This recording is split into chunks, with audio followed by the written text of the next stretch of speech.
ittiin isinitti himuu har'atana irraa dhageeffadhaa. Ani ilma keessan ilma Oromoo ilma Sikkoo Mandooti. Way share invite wala ilmaan Oromoo bakka meeqatti amaarri addaan qooduuf shira guddaa faqaate. Shira guddaa itti yaade Oromoo itti waliin mari'adhaa Jimma Wallagga Shawaa Amboo maal jettee addaan qooduu barbaadde?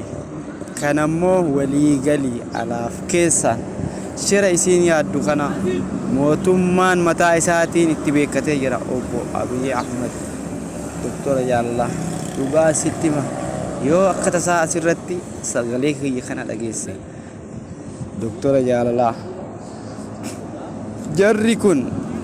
jarri kun ummata keetirraa si jallisanii qileen taanerra si buusuuf deeman. Ummanni Oromoo yoomillee jibbee mootummaa Oromoo ka ofii isaatiin ka dhiiga isaatiin dhaabe waa tokko wanni inni godhu hin jiru. Hin gorfata, hin lolata, itti mul'isa, itti akeeka. Yoo inni dide aangoo walii dabarsa malee wanti wal ajjeesu, wanti wal lolu, wanti ija baddu wallaalu hin jiru. Ummanni Oromoo sirna ittiin bulmaataa beeka, qarummaas ni qaba. Isa Oromoo durii isinitti fakkaatina. Ummanni warri gowwaan Abashaan isin gowwomsitee isin erguu barbaaddu of eeggannoo guddaa godha. Hayyoonni isinitti beekatanii jiran, hayyoonni ilmaan Oromoo quba isinitti qabaa jiran. Harree Abashaa taatanii warri deemaa jirtan of eeggannoo cimaa isin kennaa jiran qabadha. Muummichi ministeeraa Obbo Abiy Ahmed seenaa gurguddoo, seenaa ciccimaa boonsaa galmeessuuf osoo inni deemaa jiru ummanni Amaaraa fi bitamtoonni ummata bittaa Habashaatiin yookaan Amaaraatiin deemaa jiran baay'ee qabsoo isaa gufachiisuuf yaadaa jiran. Haa ta'u itti himaa, loladhaanii, gorfadhaa. Karaan taani yoo diinni irratti duulummoo irraa makkatadha. Mootummaa keessan kana wayiif isin fayyada. Baabura qabsoo keessaniiti waan ta'eef quba ittiin qabinaa. Dubbii itti qabaa malee quba ittiin qabna. Dubbiin kun keeti irraa deebi'i jedhaan, dubbiin kun hin ta'u irraa deebi'i jedhaani. Fakkii isaan balleessinaa, jecha hamaan hin dhayinaa, jecha diinni argatuun jedhaani waan barbaadan karaatti akka deebi'u itti akeeka. Garuu bitamtoonni erguyyuu hin geettan, qabsoo kennan gufachiiftan, qabsaa'onni kenna hirmaataa jiran gama kamiinuu qabsoon kenna ni fufa, itti fufa, ammas borus ni gaagara. Yaa uummata keenya kuni wanni isinirraa sirraa'u harroonni OPDO ta qulqullina hin qabne ODP xureessuuf warri deemtan fe'aan taane baadhattanii jalatti du'u heddan ka akka Taayyee Dandana kanuma akka isaa hedduu jiran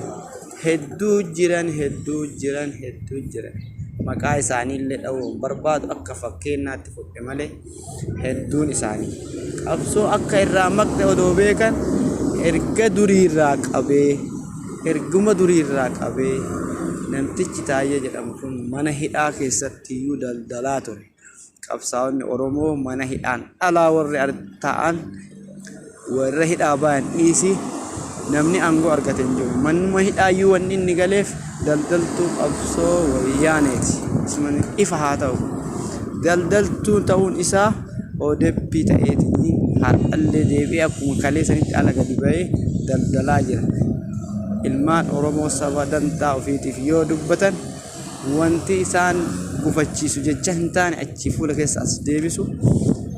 Wantuma kalee irra ture har'allee ani barkanaa, ani akkanaa, ani diina keessanii, ani kaleessaa kan hojjedhee har'allee ittuma fufa jedhaara. Kana qabsaa'onni Oromoo itti mari'adhaa. Ka akkanaa kana of keessaa baasu yookaan qat jedhee qajeeluu akka mismaarii dabe yookaan mataa keessa gadhaanii haa duddatti citu akka mismaarii jallatte itti achi seenu inni mismaarii qorqorroo akkasii qabsaa'onni keenya mootummaa keenyatti harka hin qabinaa. Hirmaattonni jaalatamtoonni kaabaa fi kibbaa yaa ummata Oromoo yaa saba ulfaataa yaa saba guddaa ka bakka hunda jirtu ka biyya keessaa fi biyya alaa yaanni ansiin jedhe kun garaa si haaseen koomentiif sheer godhi. Hayyoonni wal dhabuun gaarii miti waliin dhabinaa wal dhabuun gaarii miti waliif gala diinni isin kolfuudha akka akaayii qorsoo akaayii eelee irratti akaanii xaaxaa jettu sanitti ibidda kanaa isin citaa isin dha'ee isin kolfuudha. Innaa sila kana ta'eef waliif caqasaa waliif walfadhaa yoo tokko miidiyaarra ol bare itti daboo taatanii ittiin ciccisina maaf jedhe yaada kana jedhaa gisee sadiirra deebi'aa yaada wanti inni dubbatu kun maali jedhaa gurra keessatti aggaasisaa moobaayilii maal dubbate jechi takkatti bichaan laalinaa haga isa dhumaa caqasaa wanti kun akkam jedha adda baafadhaa. Dantaan sabni Amaaraa hojjetaa jirtu miidiyaaleen isii akka biyya keenya kana akka saba keenya kana hundeen buqqisanitti yaadaarti akka hundeen buqqisan ilmaan Oromoo warra dantaa saba isiitiif xaartu akka isin addunyaa tanarraa dhabama taatutti yaadaarti hin danda'amuu fi hin dandeettus hin godhamus rabbi sin taasisu namarraallee hin taatu waan haqa isaanii falmataniif jecha wanti isaan godhum jiru wanti isaan miidhullee hin jiru. Ilmaan nafxanyaa ilmaan mataa furriidhaa dimokiraasiin maal jechuu akka hin beekne namni tokko maaliif dubbataa akka hin beekne mirgi nama kanaa eegamaa hin eegamu akka hin beekne warra dukkana keessa deemu dukkana keessa baatirii malee deemu isaan kana jechuudha. Namni takkaa lama fuuldura baatee ani akkanaa ani qabsaayaadha ani akkana isinii godhaa yaa rabbii waan isin garramu doktorri isaanii tokko caammaa hin godhanne namnummaan uummanni Oromoo caammaa akka hin godhanne jedheen jira. Kanafaa qaban doktora waan isin garramu caammaa nuu bitaa takkaan jechuu ragaanii kun waan nama kolfisiisu tokko immoo waan nama gaddisiisu waan itti aaruu miti. Uummanni keenya kan wajjin aaree sammuu fi dhabuun qabaatu deebii akkuma dhuftetti deebisanii isaan Ameerikaatti Awurooppaatti kasafnee boruutti falachiifnaa Ameerikaan Gondarii miti Awurooppaan Baardaarii miti Baardaar irratti dhiichisaa malee biyya alamaa irratti dhiichiftanis deebiin isin argattan kamtu.